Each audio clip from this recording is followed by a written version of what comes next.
सकाळी उठल्यानंतर जर का मला माझ्या दिवसाची सुरुवात करावी वाटते, मला बेडवरून उठून मला एन्थुसियाझम राहतंय, की ओके. मला कामावर जावं वाटतंय बरं का, मला छान वाटतंय, मला आज बेस्ट वाटतंय. You are absolutely healthy, you don't need to वरी.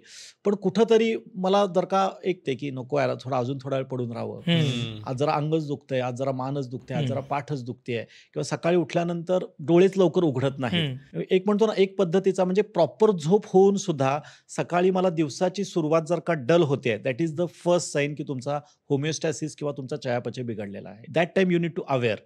नंतर तुम्ही पुढं जसा-जसा तुमचा दिवस जातो, तुम्ही दिवसाचा जो पहिला 1 तास आहे, स्वतःचा चेहरा जरा निहाळून बघा. हं. सकाळी उठल्यानंतर जर का माझे डोळे सुजलेले दिसतायत, चेहऱ्यावरती सूज राहतेय, जी अंघोळ केल्यानंतर सुद्धा कमी होत नाहीये, नाहीये. तर हं. Something is wrong. माझं काहीतरी बिघडलेलं आहे. हं. तुमच्या जेव्हा अंघोळ करतो आपण, राइट? अंघोळ करताना तुम्ही स्वतःची बॉडी तर आपण हे करतो, तर क्लीन करताना थोडेसे आपले जे महत्त्वाचे जॉइंट्स आहेत तिथं बघा, की कुठं पिगमेंटेशन तर येत नाहीये ना.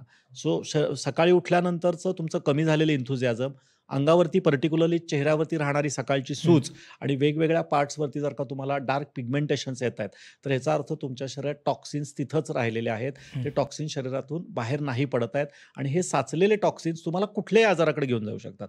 जरुरी नाहीये की ते डायबिटीजकडे जायला पाहिजे, ब्लड प्रेशरकडे जायला पाहिजे.